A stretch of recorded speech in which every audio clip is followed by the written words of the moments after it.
Good day to all science students. In this video lesson, we are going to discuss the day 2 of quarter 4 week 4, understanding power. Objectives: explain the concept of power as the rate of doing work, compute power in real life situations using given values of mass, force, displacement, and time, and show appreciation for efficiency and safety by completing tasks responsibly and encouraging teamwork during activities. Okay, for activity, power speed challenge, same work, different time. Okay, we need stopwatch, phone timer, one per group, one sheet of paper per students, or one book or notebook per group. Okay, the teacher will write on the board power is equals to work divided by time. Same work plus less time, greater power. Okay, forms groups of 4 to 5. Each group chooses two volunteers, runner A and runner B. Give runner A and runner B the same task. For example, option 1, no equipment, stand up and sit down 10 times.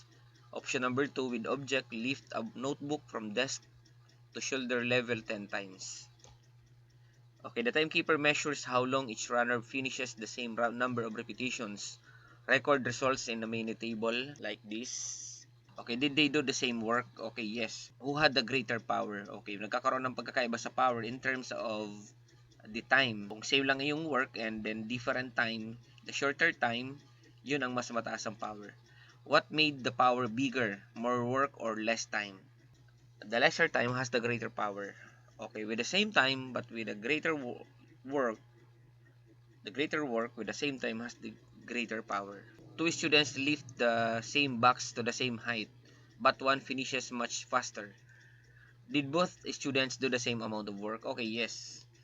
Who had greater power? Of course, yung student na natapos yung trabaho with the same work in a faster time. How does time affect power? Because in the formula of power, work divided by time, the lesser the divisor, the greater the answer. So the greater the time, the lesser the time, the greater the power. Okay, power tells us how fast work is done for or how quickly energy is transferred. Where the formula for power is equals to work divided by time, where P is power, what's the unit of power is what? Okay, work, the unit of work is joule, and then time in seconds. Power can also be expressed using velocity or the force times velocity cosine theta. For the same amount of work, less time means greater power. Okay, let us compare work and power using this weightlifting scenario. Nathan and Jesse both lift up 40 kg barbell 10 times. Okay, Nathan finishes in 1 minute while Jesse finishes in 10 seconds. Okay, both students do the same amount of work, but Jesse has greater power because he does the work in less time. Okay, let us have an example of computation. Okay, Hannah lifted a box with a mass of 42 kg at a height of 2.25 meter in 2 seconds. Calculate her power. Okay, let us find first the given. Okay, mass is equals to 42 kg. Height lifted 0.25 meters. The time is 2 seconds. Okay, the formula for work is equals to mass times gravity times height. The G is the acceleration due to gravity because work has the formula of force times distance. Okay, height also corresponds to the distance or displacement. Okay, substituting now the formula, the mass is 42 kg, the acceleration due to gravity is constant, 9.8 meter per second squared, and then the height or the distance it covered is 0.25 meters. Okay, the result is 102.9 joule. So power is equals to work divided by time. The work is 102.9. The time is 2 seconds. The result is 51.45 watt. Okay, Hannah's biceps deliver 51.45 watts of power. Okay, the relationship between work and power. Work measures how much force causes movement.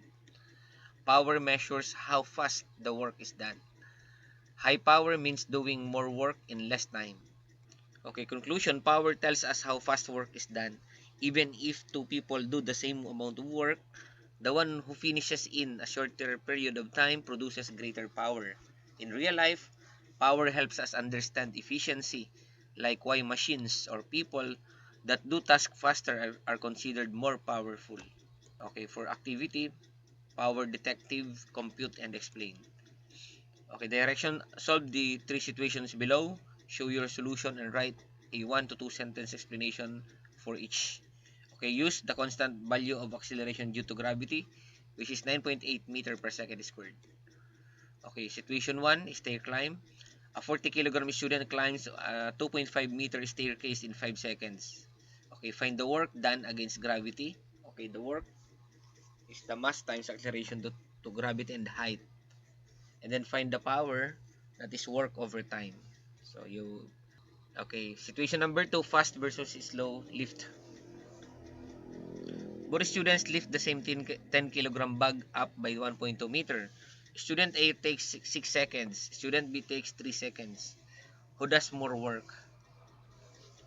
Okay, same lang yung work nila. Who has greater power? Okay, yung pinaka mas maiksi, yung time na kinovered to do a certain work.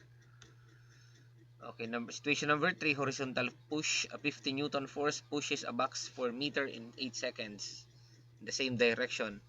Okay, compute the work done. Again, the work is may 50 Newton na, that is force times the displacement. And then compute for the power, again, the work over time.